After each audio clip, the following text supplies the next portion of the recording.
go. Guy, you trying to fight. I'm telling you, you'll get popped. Hey, look. These future military police soldiers are participating in a riot control drill, a vital skill many hope they'll never have to use. We don't have riots all the time. It doesn't happen often. However, when it does call for them to experience a riot or have to deal with it, they're able to answer to it and do the things that they need to do. I like that one. I'd rather them stressed out here than be stressed out at the correctional facility. And it's the small things that can turn into the big things. He get hit, this shield can cut your hand, or break your hand, or pinch your hand, and you're out of the fight. You're focused now on that hand, and then you're gonna get vulnerable, the shield's gonna go down, and then they're gonna shake your ass in the neck. You got me?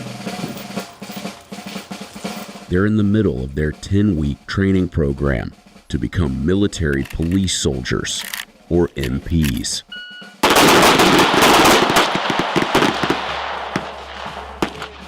What are some misconceptions people have about what you do? So the biggest one is we're cage kickers, right? Glorified security guards. I mean, I always heard the MP for the party killers. Your snitch and stuff. Well, everybody knows the job of the MP, the military policeman, to make life miserable for the rest of the Army. Misconceptions aside, MPs operate in 3 different areas: policing, detention, and security and mobility. We're protectors. We protect the people on post. They enforce the law on Army posts and in military prisons around the globe. We deal with the worst of the worst criminals that were in uniformed services. In 2022, the Army reported an average of 661 daily prisoners in its facilities, former soldiers who have committed crimes under military jurisdiction. Business Insider spent 4 days at Fort Leonard Wood in Missouri's Ozark region, where about 1,300 future military police soldiers are training to protect Army posts in the U.S. and around the world.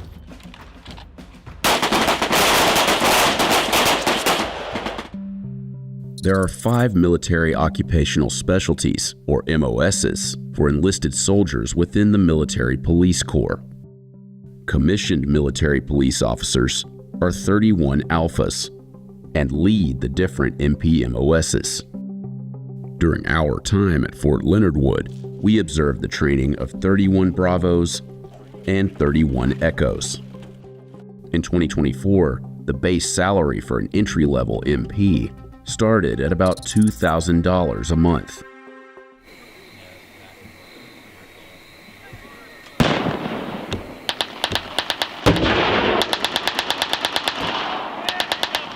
Before becoming soldiers and starting their MP Advanced Individual Training, trainees participate in a night infiltration event known as Nick at Night. We are coming in, we're sneaking up on the enemy because of course we're crawling, right? Kind of like the D-Day kind of thing, storming the beach. Trainees can only crawl through the course and toward the finish line under the cover of complete darkness. Occasionally, parachute flares fly into the sky and illuminate the course. During this time, trainees freeze and remain still until darkness returns. But unlike other training scenarios, machine guns fire live rounds over their heads. A lot of them are 18 years old, so them experiencing live rounds going over their head and having to experience this could be very nerve-wracking for somebody that's never experienced it before. And then it's our job to make sure that they push through that fear, make sure they conquer that hill and be able to keep pushing forward, and that fear shouldn't stop them from reaching their goal. After completing basic combat training and becoming soldiers in the U.S. Army, students begin their job-specific education, including 5 weeks of law enforcement instruction and scenario-based training, like riot control, which is done inside a mock prison in Fort Leonard Wood. So get your 3, get your 3, get your 3. Students are preparing to learn a technique they can deploy during a prison riot. Next, we're gonna have a snatch and grab team. So you guys are gonna stack up on each other like a 5-member team. Basically, it's a formation of a line conducting riot shields, and then there will be people behind them supporting that line, and then they have a snatch and grab team, which is a 5-member team. You guys will come up to that line. Come up. You will tap the shield wall. The shield wall will open up. The snatch and grab team will go out. No more than 3 people. As soon as that third person crosses that line, they grab that inmate, they pull him through the line, and then the shield wall closes. Within that snatch and grab team, their roles and duties are basically they are there to go and secure inmates from that line that are trying to obstruct our line wall or objects.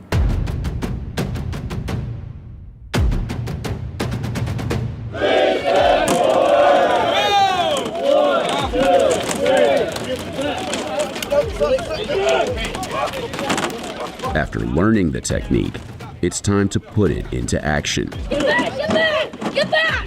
Get back! The riot shield serves as their main point of protection. If held incorrectly, they risk harm to themselves and the entire line. They have one arm through the shield. We have holders inside, and they have their hands pretty much flat, trying to brace the shield. And they try to be in a staggered in their stance and pretty much making themselves very tight to the line and being able to maneuver. So we're trying to test the strength of the line whenever we're kicking and snatching and whatnot. Also the technique of how the correctional specialists are holding the riot shield. We teach them a way of how to brace and make sure that they're not shield checking the inmates because they're not supposed to. So that's the main reason why we're running up to the line. We're trying to push through the line, kick the line, because we need to test out the intensity of that line. The first few attempts at the snatch and grab are unsuccessful. It's really intense, but like you're all there, you're giggling a little bit, and then I had one of my battle buddies, he was beside me. He's like 4'11", so he's really short, and he got grabbed over his riot shield, and me and the girl beside me were like staring at each other, we're like, oh my God, what just happened? But you have to be able to think on your feet. Students are not only attempting to remove inmates from the riot, but also trying to clear large items that may be used against them. So the riot control training is more or less a training that we use for the worst case scenarios, right? We haven't had a riot within our facility since 2010, but we would rather train up on these scenarios so we are ready for when that scenario may or may not happen. The riot he's referring to happened at the U.S. Disciplinary Barracks in Fort Leonard Wood, Kansas in August 2010. 2 prisoners overtook a guard, stole his keys, and released 11 other inmates into the unit. They flooded it and made weapons from brooms and table legs. The riot ended when a special reaction team entered and subdued the rioters. There are 6 U.S. Army correctional facilities around the globe. There are 3 foreign facilities in South Korea, Kuwait, and Germany, and 2 domestic medium-level facilities at Joint Base Lewis McChord and Fort Leavenworth, which also contains the U.S. Disciplinary Barracks, the sole maximum security military prison. Tell me how it went. Grab team did pretty good getting the objects out of the way, especially in one instance where one of the instructors stole one of the shields and we took it back from them. So you would rather train and know the knowledge and have that knowledge in your back pocket for when those scenarios do happen, right? You would want to know that your people are ready to fight that battle whenever it does come up. It's really empowering to be able to stand beside people that I've grown to know as my brothers and sisters, and know that I can hold my own and not get knocked over by someone that I'm absolutely, utterly terrified of. You're gonna segregate your detainee, okay? And there's 3 basic categories that the Army segregates. Raise your hand, please, if you have an idea of how you can segregate a group of people. Gender. So gender, he's correct, right? Religion. So when it comes to religion, she is correct, but it's called affiliation, okay? What's the third way? Rank. Okay, so very close, okay, but you're going to separate your enlisted from your officers, all right? MP students learn how to properly handle detainees in a class called Detainee Operations. We've provided a restraint system to you. It's called the blue box and belly chain restraint system. So we're gonna apply this blue box and belly chain restraint system within the confines of the Geneva Conventions of 1949, okay? So pretty much when we apply this system, we have to do it properly without harming, okay, our detainees. So that means we have to be engaging our double locks on our handcuffs and our leg restraints so that these do not continue to tighten up on our detainees' wrists and ankles. The Geneva Conventions are a key piece of the curriculum. There are some basics within that treaty, providing the 3 meals a day, ensuring you provide the medical treatment to the detainees, ensuring you're not doing anything that would fall under torture or abuse. An important reminder after the crimes committed at Abu Ghraib prison during the war in Iraq. Who was responsible for the abuse within Abu Ghraib prison? American soldiers acting on their own accord, described by some within the Pentagon as recycled hillbillies, or did it go to the very top of the military and civilian leadership? During the Iraq War, 11 U.S. soldiers were charged with crimes committed against detainees at Abu Ghraib. 7 of those soldiers were military police who were convicted of crimes like dereliction of duty, maltreating detainees, and assault. The lessons that we learned out of Abu Ghraib reminded us that we cannot turn a blind eye, that the spoils of war are not real when you start talking about humanity, whether they're enemy combatants or whether they are our own citizens. We use scenario-based training to present really hard problems to our military police soldiers in training so they can have practice making those good decisions and they can apply, as an example, their learning about the Geneva Conventions to real life if they need to go and execute that on America's behalf. Left, right, bottom cargo pocket. You're gonna put your belly chain. They're learning how to escort a detainee to a different destination. So that could be a medical appointment, maybe another correctional facility, going through court proceedings. So they're going to apply what's known as a blue box and belly chain restraint system. They put that on, ensuring they do the double locks, and then we go through how to actively escort that detainee to the new location that they need to be at. Students pat down the detainees, checking for any weapons or contraband. What are some of the issues they run into doing this for the first time? So the first time, it just depends on the comfortability they have with handcuffing. I would say that's one of the biggest things because it's sometimes one of the first times they're coming into close contact with somebody who is role-playing as a detainee. So we try to practice several times before they apply that system because that is one of the most dangerous parts, is applying the handcuffs. What's dangerous about it? Just because at the time prior to applying, that individual is unhandcuffed. You don't know the prior training or experience of your detainee, so you always want to ensure for the safety of the guard that you're applying it correctly. You're showing and displaying that you're confident in your abilities. Handcuffs are a little confusing sometimes. Hold on, it's not closing all the way. While some students struggle using handcuffs for the first time, other students are more familiar with the restraints. Does it feel weird to be getting cuffed? My family's in corrections. Yeah, it's pretty weird.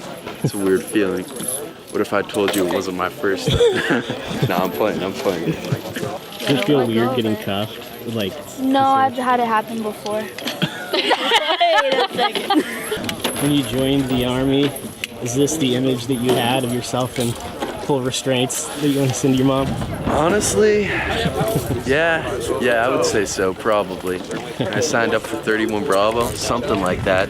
I asked him, can you show me how to do it? And he showed me. Step forward. Yeah. See if you can walk. My cousin, he was an MP. My father, he was an MP before me. My grandfather was a sheriff, actually, in LA County. long time ago. My mom, she's a corrections officer actually, or she was. Now she's a counselor for juvenile delinquents. So it's kind of like a lot of people in my family did, things of this nature. So I thought it would be, when I joined the Army, it would be a good choice. We have a number of soldiers who go on to have local law enforcement, state law enforcement, federal law enforcement careers. This legacy of what we often refer to as a family business. But their long game is to be a law enforcement professional. Many of our soldiers go on to serve their communities. Many of our soldiers go on to serve at the federal level in a variety of different agencies and have good, long careers. And most look back and remember their time in training as a military police soldier as being the foundation of what made them a professional in the civilian law enforcement world. After several rounds of practice searching the detainees and applying cuffs, students are evaluated by their instructor. So some of the critical things that we're looking for is, for one, that they engage the double locks on those handcuffs and the leg restraints. That's to ensure that those systems do not close up or tighten on the detainee, because again, following the Geneva Conventions, we want to ensure that we're not hurting the individual during transport, and then ensuring the keyholes are facing down. That way, for some reason, if that detainee is able to slip that handcuff in that blue box, that they then just additional time for them to try to undo their leg restraints. So we had no no-goes, and I think that's just the additional practice time, allowing them to get comfortable, asking them if they need any additional time, have any questions. So everyone was a go today.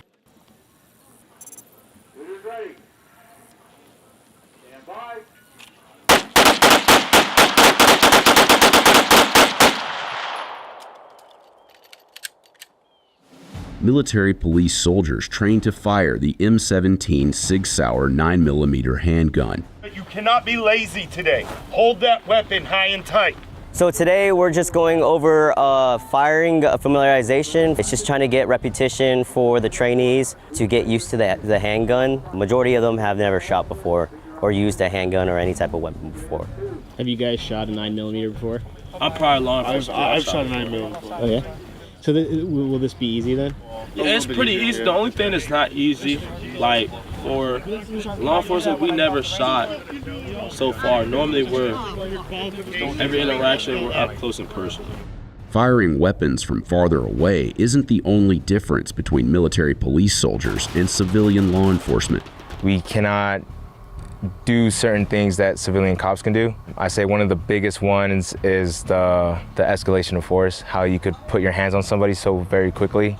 You kind of have to analyze and see the initial threat first before even trying to, attempt to take the escalation level a bit. Why is that? Why can you not do that here as a military police officer? Well, USAMPS mostly. The USAMPS, or the Uniform Code of Military Justice, is the set of laws that members of the U.S. military must abide by and enforce. A different legal framework than the laws that civilians follow at the state, local, and federal level. We feel safe to kind of approach just anybody, but the difference is in the civilian world, you have to approach with caution. You can't just approach somebody, you don't know if they have something on, on their person, such as any kind of weapon. But on the installation, those kind of weapons are illegal unless it's registered on the installation. Students learn the different positions used when firing the weapon. Yeah, so we have 4 positions. So 4, you're gonna break double retention out of your holster, placing the weapon on fire. And then on position 2, you're gonna go to the close and ready, which is like your right hand should be closest to the right side of your rib. In position 3, you're gonna come and collapse your left hand with your right hand, right just forward of your chest. And then position 4, you're gonna push out completely, going into the actual ready stance and ready posture. The soldiers also learn how to shoot from different distances. So we have blocks staged at 5 meters, 2 meters, as well as 7, 10, and then farther out to 25 meters. We understand majority of the time that you're pulling out your M17, you're probably closer than a threat to a threat. It's just trying to help them with their accuracy, getting that sight picture, taking their time, and then easy trigger squeeze, because at the 25 meter, it's a lot easier to pull your shots than you would be if you're closest to the target. With many students firing a handgun for the very first time, some struggle with anticipating the recoil. When you fire, what you're doing is you're flexing and you're forcing the weapon to do this, whether you realize it or not. When you only use that trigger finger, again, just the trigger finger, the weapon's gonna go up, reacquire the sights, come back down. The only part of my body moving is that trigger finger, then the weapon fires straight. If it's okay if it goes up and down, that's recoil. Turn around, face the tower. If the trainee grips too hard on the right hand, you usually end up jerking the trigger to the right side. It's all about reaction time. So getting the trainees to go ahead and do repetition over and over and over helps their reaction time when it comes to actual road work. So if an incident did happen and they have to pull their M17 out of the holster and engage at a threat, is if their reaction time is a lot faster than it would be if they didn't have repetition. Once trainees are familiar with the 9mm, instructors introduce a new challenge, firing it in complete darkness. Tonight, it's the limited visibility familiarization, and they'll conduct it under the limited visibility hours, utilizing flashlights, different techniques that they're taught to hold the flashlights engaged. Flashlight comes on, engagement, conduct their post-engagement, flashlight comes off, they holster, and then we continue, we move on from there.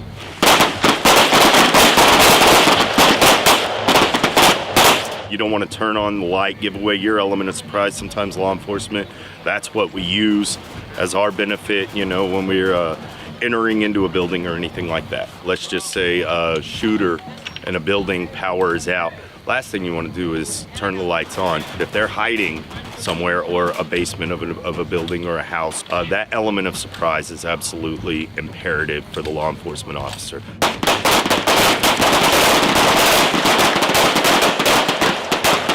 You got to remember, as law enforcement, we only draw our weapons when the threat is presented to us. That means we're already at that disadvantage.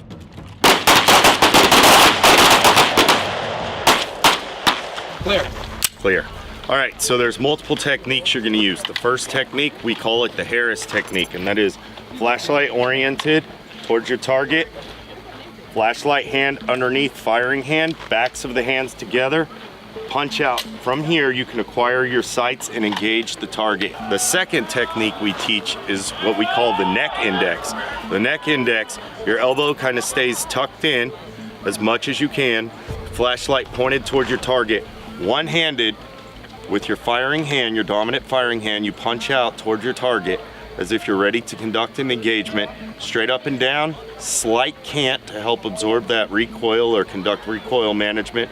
Conduct your engagement, and again, completed, you scan your target left and right or your sector, return back to position 3, and then you, flashlight comes off, and you holster and ready for another engagement. MPs must be experts at operating different types of tactical vehicles. So say you're all the way this way, and you see you want them to straighten their tires out, go like this. Everyone go like this.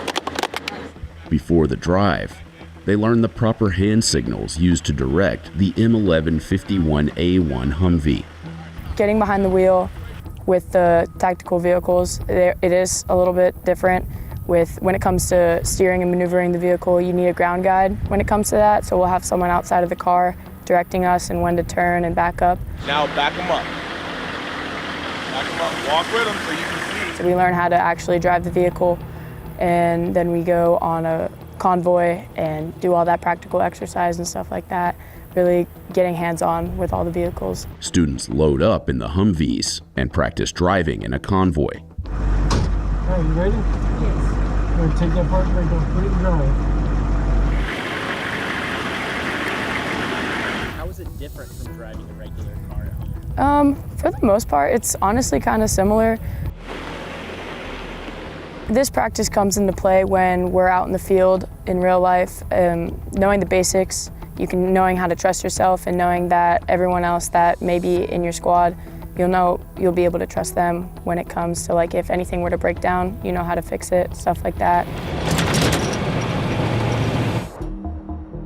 Law enforcement has been scrutinized over numerous civilian deaths at the hands of police officers. There is a lot of controversy today surrounding just police officers in general, law enforcement, anything like that.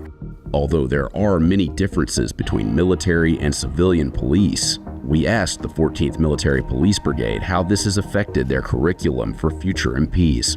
14th Military Police Brigade adheres to the Peace Officer Standardization and Training. And from the post curriculum, a lot of different recent, perhaps lessons learned from how our civilian counterparts have handled certain situations are tied to that training. We incorporate all of the various different aspects of racial and gender differences to understand how to treat people as people and to try to remove our subconscious bias, if you will, to see people more as people and less as something we might have been taught to see them as.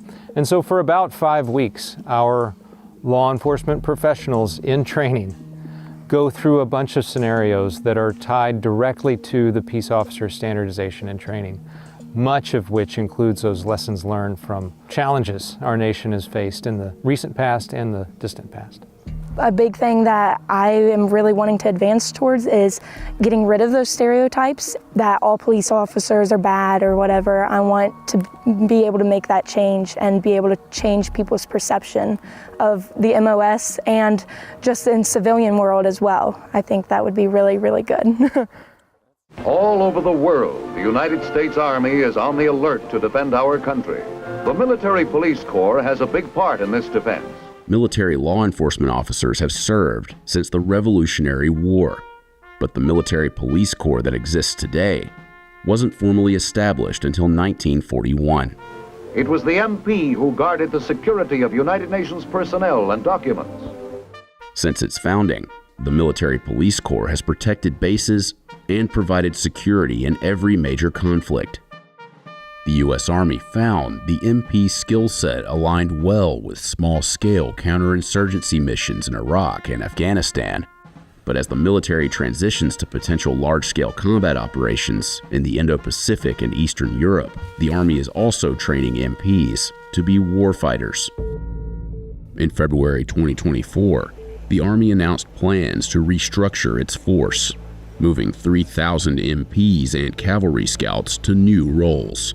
So the Military Police Corps, since September of 1941, has grown and reduced and grown and reduced based on the need that the United States has seen for law enforcement professionals versus our need to support warfighters wherever we're asked to go. The Army said this restructuring was the result of lagging recruitment numbers and a shift in focus from counterinsurgency and counterterrorism operations to large-scale combat operations that could be used against more advanced military powers. Right now, we happen to be in one of those time periods in which we've gotten a little bit smaller. And those at the Department of the Army level have had to make some really tough decisions on overall manpower requirements for the Army. So, of course, the Military Police Corps has reduced. There's absolutely no misconception about that. But with fewer MPs, could that make Army posts around the globe less safe? The Military Police Corps is going through a reduction right now. What it doesn't equate to is the fact that our installations, our camps, posts, and stations are secure, our families are safe, our communities are just as safe as they were 5, 10, 15 years ago.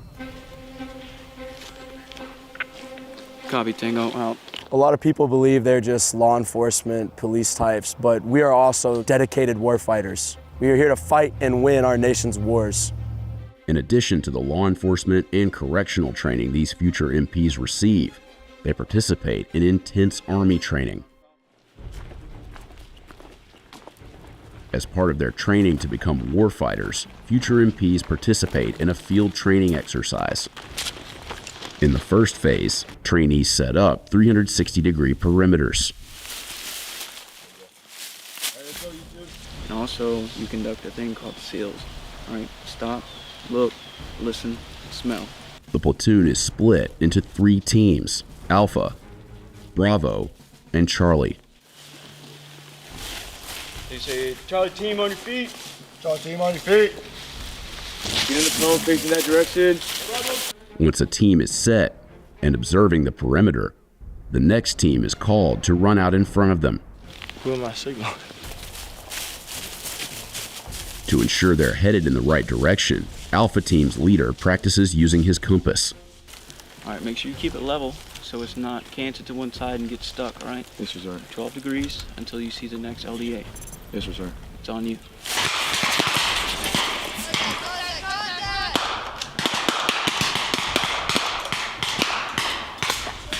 The 2 enemy soldiers are subdued, but then What happened? drill sergeants yell "real world," which means an actual emergency is occurring, and this training scenario is put on hold. The Alpha Team leader, Private Johnson, was bitten by a black widow spider and quickly alerted the drill sergeants. Here, sir. He took a picture of it. All right, Index. Get up, get up, get up. Come on. Are you good? The drill sergeants rushed Johnson to get medical attention and had everyone check each other for spiders, including our producer. All right. Afternoon, drill sergeant. I mean, the best I could. I think I'm good. Yeah, he just got bit by a black widow. The following day, we checked in with Drill Sergeant Diaz, and he told us that the spider bite did not break all the way through Johnson's skin, and that he was able to return to training the next day. Get back! Get back! Get back! Somebody has to put the law and order around a military base. I mean, if there were no MPs, then it'd be crazy. Man, I really want to step out of my comfort zone. This sounds like something I could definitely go and pursue.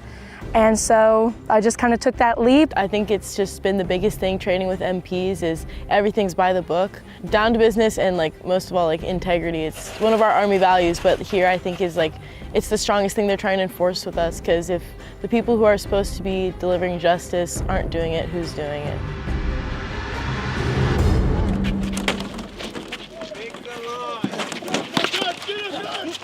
You gotta back up. Guy, you trying to fight. You gotta back up. You trying to fight. I'm telling you, you're gonna get popped. You're gonna get popped.